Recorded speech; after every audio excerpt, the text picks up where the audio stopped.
Hello there and welcome. My name is Bob Proctor. I got up this morning and I picked up my phone and I looked and I had a quote on it by Dr. Seuss.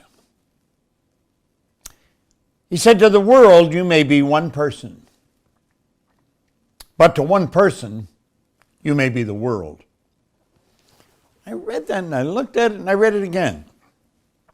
To the world you may be one person, but to one person, you may be the world. And my mind went back, bang, like that, to 1961. I met a man, his name was Ray Stanford. Ray Stanford literally changed the direction of my life. I was a very lost soul. I was 26, only 2 months high school education, dumb jobs, factories, bars. And he said, "Bob, why don't you change the results you're getting?" He didn't know me real well, but he could see I was losing. And it never entered my mind I could change my results. He said, "Do you read anything?" I said, "No, I can't read." Now, that wasn't true. I could, but not well. I have since found out I read about as well as most people. The average person reads at about a grade 7 level. And from that point on, they never improve upon their skill of reading. He gave me this book, and he said, the author of this book, Napoleon Hill, spent his entire life studying 500 of the world's most accomplished individuals. And he put what he learned in this book. He said, "I think it would be a prudent move on your part if you spent the rest of your life attempting to understand and apply what he wrote." Now, as strange as it may seem, that's exactly what I have done. From the time I was 26 until today, I'm 86. I have read that book every day, a little bit. I devoured it at first. See, I got a lot of stick around it because it's fallen apart. My assistant, Gina, who's worked with me now for 34 years, she wanted to take it and have it all rebound. And I said, "Oh, no, Gina, don't. The energy, don't change the energy of the book." Well, everything in my life changed so dramatically. I started cleaning an office, and all of a sudden I was cleaning offices in Toronto, Montreal, Boston, Cleveland, Atlanta, and London, England. I mean, over a 5-year period, my life changed like night and day. And I was living in England. I was earning over $1 million a year, and I was being very, very irresponsible. I'd go down to the Playboy Club on Park Lane, and I'd play roulette. I didn't care if I lost because I knew where the money was. And one day, it was like I had a euphoric experience. Something just stopped me in my tracks. And it was like a little voice in my head said, "You're being totally irresponsible, Proctor." And I started to ask myself, how did this happen? How did I become so successful? Because I had struggled all my life up to the point I was 26. And I couldn't answer the question. I'd been raised to believe if you're going to earn a lot of money, you've got to be really smart. Well, I knew I wasn't very smart, but I was earning a lot of money. I was raised to believe if you don't go to school, you can't win. Well, I hadn't gone to school. I wasn't winning. I owned the whole company.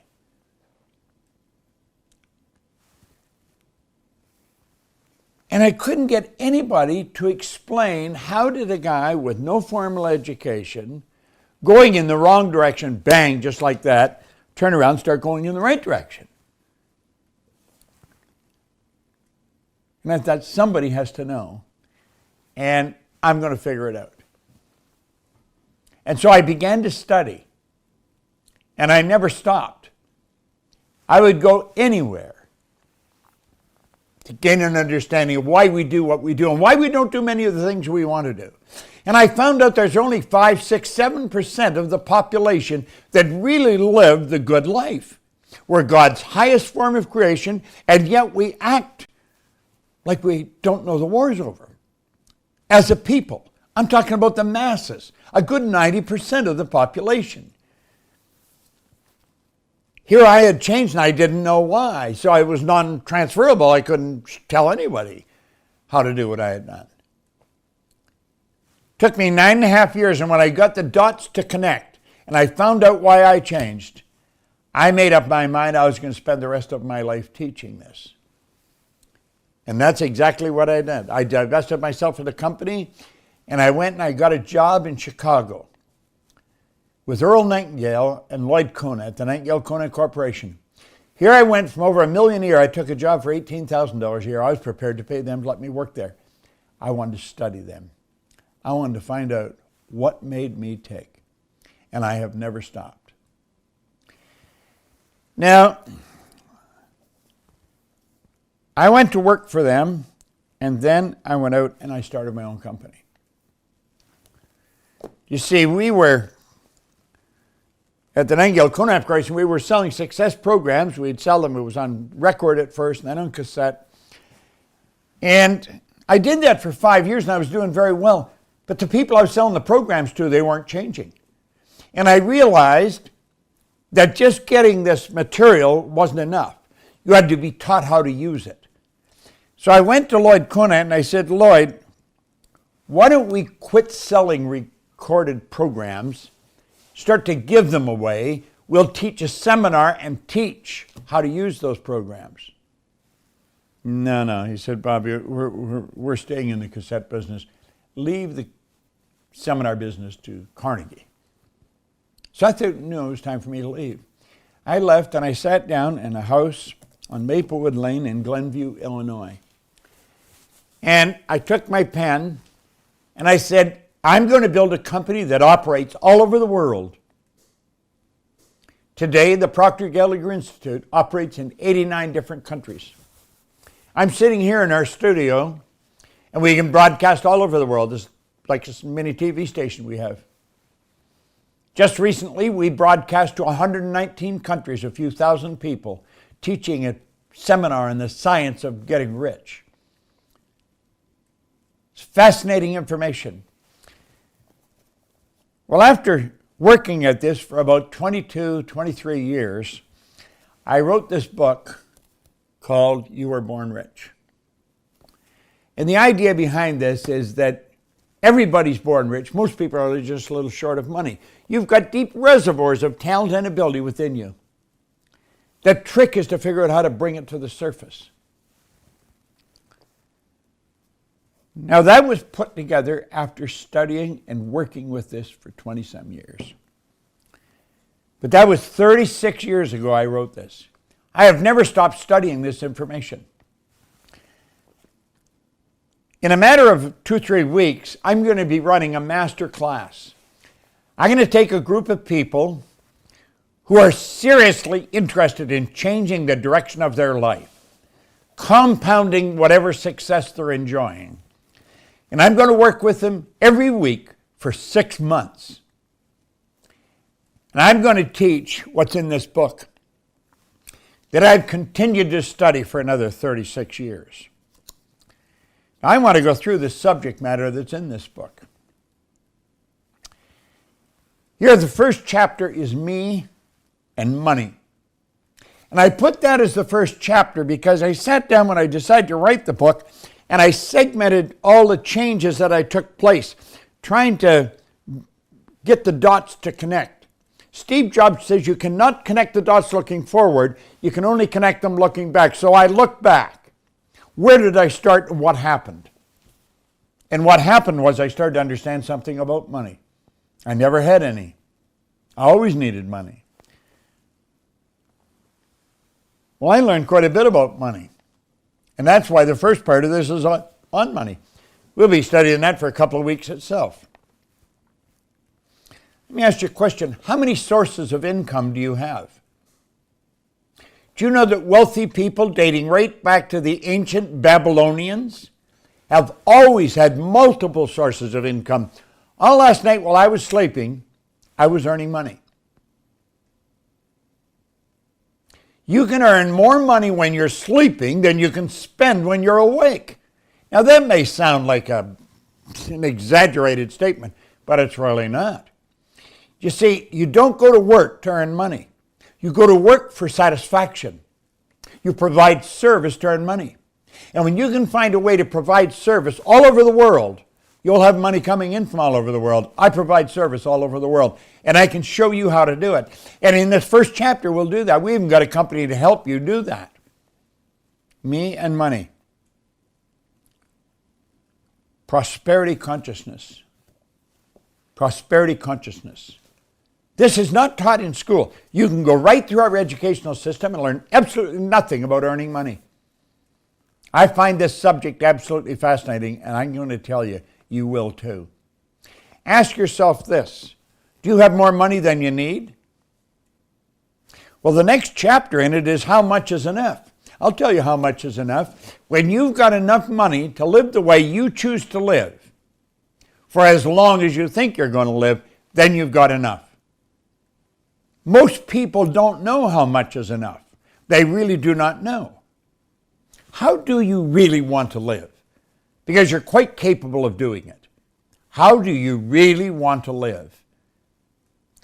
See, I'm living today the way I really want to live. Man, I live a wonderful life. I'm 86. I got the energy of a 36 or a 56-year-old, and I work all over the world. Everyone can. When you never have to think about money, you'll be amazed how much free time you have. So the first two chapters, me and money, and the second, how much is enough. You're going to find these fascinating. Now think of this for a moment. If I was working with you every week for 6 months, 2 hours a week, you'll be given this book. Here it is here, in this format. You're going to receive it in this format. This is a beautifully leather-bound book. You'll have your name inscribed in gold here, and it will be an autographed copy. You'll also be given a ring binder with exercises in it, because we're going to study this for an hour, and then we're going to get into exercises for an hour. Every week. You'll have exercises to do through the week. I guarantee you, your life as far as money will change almost right away. Now think. The third chapter is the image maker. Do you know that everything, this phone, this book, this sand timer, it was an image in someone's mind before it ever became a thing. Thoughts become things. This pen, I remember the first ballpoint pen I ever saw. My grandfather, on my father's side, came to live with us in 1946 for a few months. I was just a little boy. It was after the end of the Second World War. My dad had come back from fighting in Europe, and he brought his father to live with us for a little while. Grandpa Proctor saw something in a magazine. He wrote away for it, and he got a ballpoint pen. Up till then, we had to load pens with ink, and the ink was generally all over the place. Or we'd dip and nib in an inkwell to write with. Now the first pen, the first ballpoint pen I saw, it skipped all over the place. The ink would run, then it would stop, it would start.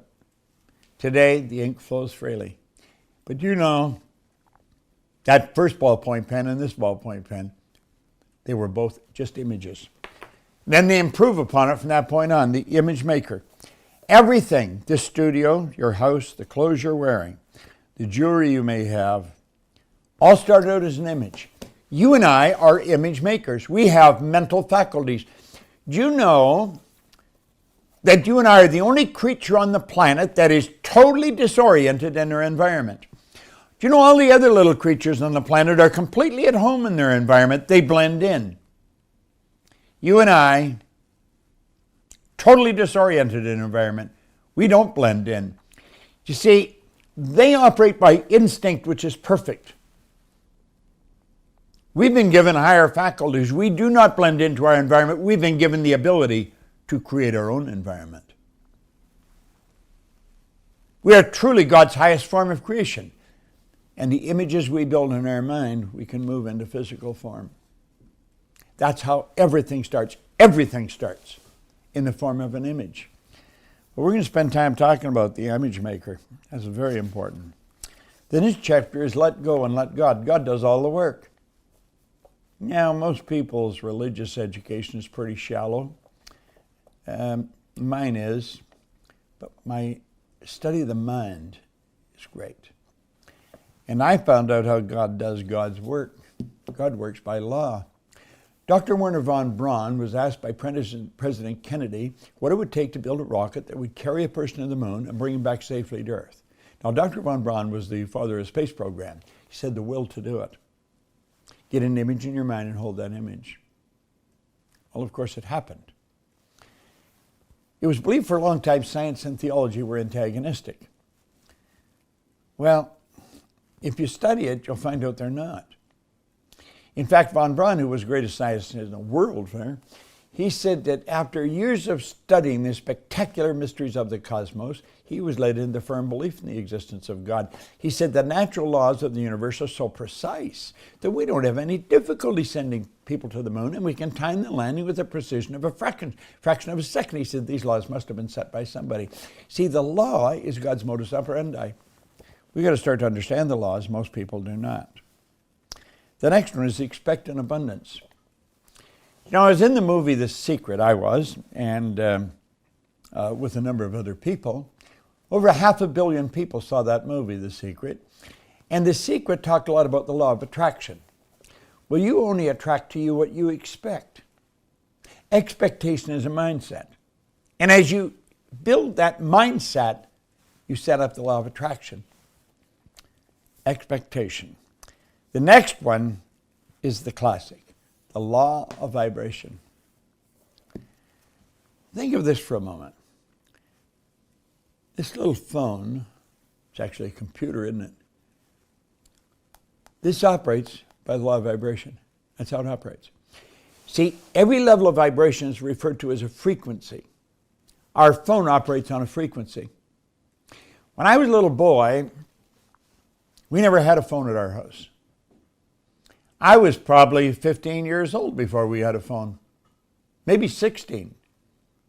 I even remember the first number. It was Oxford 3137. And the phone we got was a party line. When you picked up the phone, you could hear everybody else. They were picking up the phone. There might have been 100 people on that same frequency. Today, we have millions, literally millions of people all have their own phone. They have their own frequency. I've got a frequency of my own, and you have one of your own. Why didn't we all have phones back then? Because we didn't understand the law of vibration. We didn't understand these laws. We didn't understand frequencies. But you see, we do understand it today, and because someone understands the law of vibration and knows how to program this thing to operate on a specific frequency, I can communicate to you, and you can communicate to me. In fact, we're communicating right now on a frequency. Well, I want you to think of this for a moment. This body you're living in operates on frequencies. That's right. It operates on frequencies. And as you start to understand the law of vibration, you can start to take control over your life. Most people don't even want to study it. That's how we leave that for the scientists. And if they go to look at the law of vibration, they would probably dig into a scientific book. I didn't get this from the scientists. I've got it on a very practical level where a child will understand it. And when you start to understand this particular part of this program, of this master class on Born Rich, we'll show you how to develop your riches because you are born rich. You have deep reservoirs of talent and ability within you. And we'll show you how everything in this universe operates on frequencies. Everything operates on frequencies. We have to get on to the frequency of the good that we desire. You'll say, is this too heavy for me? No. I teach this to children. And I teach it to adults at the same time. The adults don't get bored, and the children are fascinated. When we start teaching you the law of vibration, you are really going to start making headway. The success of your business is dependent upon your understanding of that law. Then we have the risk takers. If you were raised like I was, you were probably raised with the concept it's better to be safe than sorry. I'm going to tell you something, that is an outright lie. It is not better to be safe than sorry. People that play it that way, they're playing it safe, they go through life like this. It's one dull experience. Life should be an exciting adventure. It should never be a bore. If you're not taking a risk, you're not winning.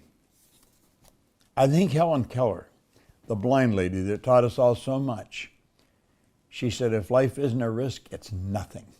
And she was right. Well, we get into the risk taker, and you're going to love it. You're going to absolutely love this part of the mastermind or of the master class that I'm teaching. You should get into this. I don't care what you have to do to get into it. Make up your mind you're in it. The next part is the razor's edge. Well, I'm going to tell you something.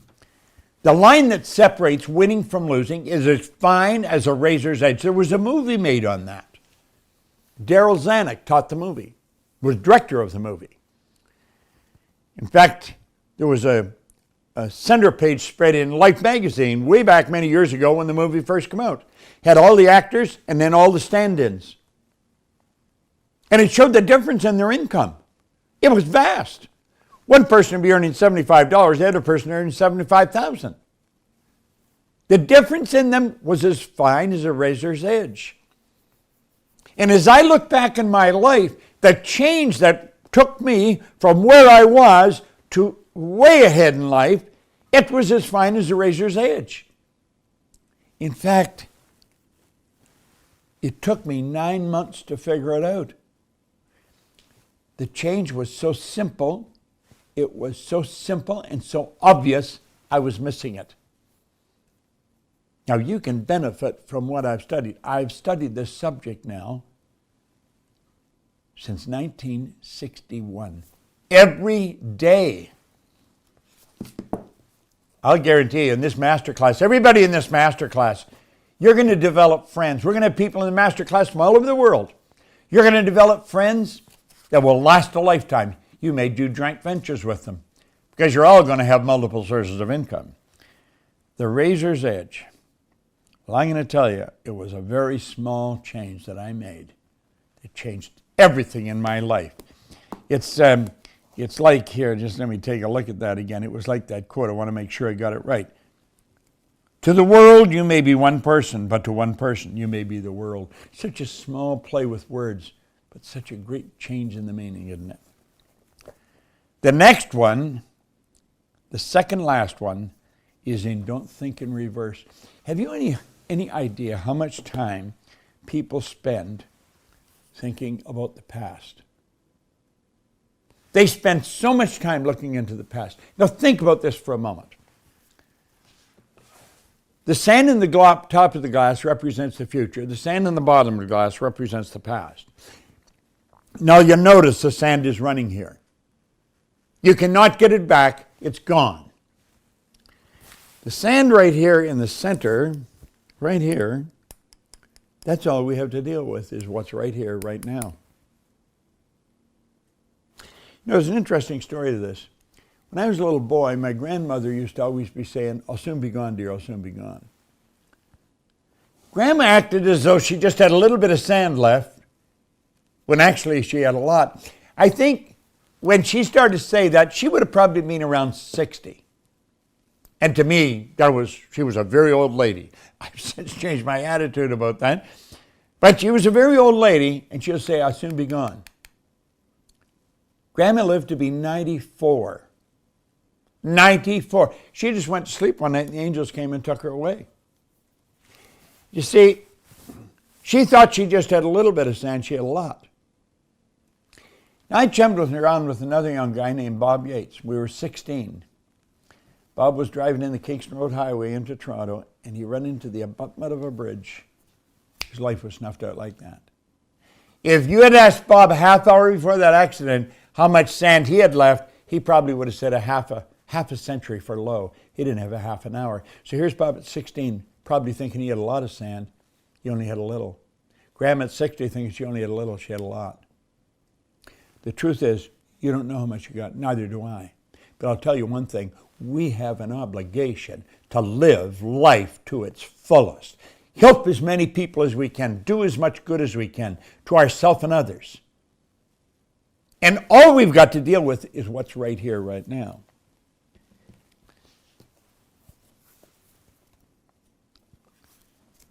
Don't think in reverse. Quit looking backwards. What did Steve Jobs say? You can't connect the dots looking forward. You can only connect them looking backwards. That's where most people spend all their time, connecting the dots, living in the past. Get off into the future, where you don't know what's up there. That's what makes it so exciting. You will love it when we get into this. In the last part, but certainly not the least, the vacuum law of prosperity. You see, nature absolutely abhors a vacuum. You must make room for the good that you desire. You've got to create a space for the good that you desire.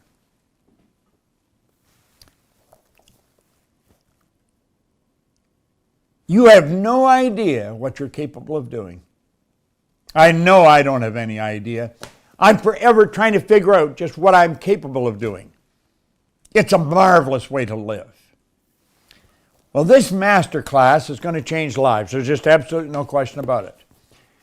We're giving you the book bound in leather because we want you to treasure this, and you are going to treasure this just like I'm doing with the one that I've got bound in leather, that I've been studying now since 1961. We want you to treasure what you're going to get. I'm going to show you stuff in here that'll just make your head spin.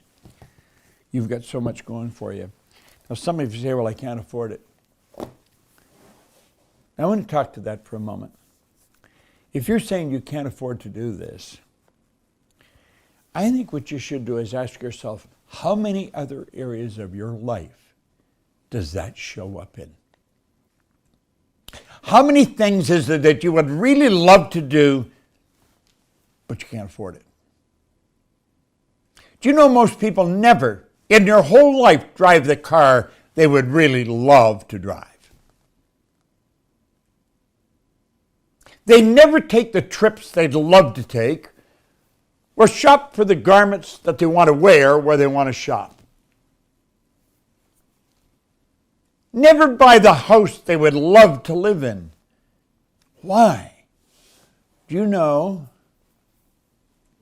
there's no end to the amount of money you can earn? I'll tell you one thing. If you have trouble putting together the money to do this, it'll be the last time you'll have trouble putting the money together. I'm going to show you how to solve that problem forever. Now, I used to say if I had to borrow the money from my grandmother to get what I really wanted, I'd borrow the money from my grandmother. That's where I used to get the money when I didn't have any. And I always paid her back. If you have to borrow the money from your grandmother to do this, borrow it. You will be so glad you did. This is going to be one of the most phenomenal experiences that you'll ever have. And I'm going to tell you, in all the years I've been in this business, I've never done something quite like this. I'm really looking forward to this. It's going to be a phenomenal class. I've been studying all this stuff. Well, I've been studying everything that's in this book that you're going to learn from for 36 years. It's classic material. Listen, just make a decision right now, you're going to do it. You see, I learned in here, successful people make decisions very fast, change them very slow, if and when they change them at all.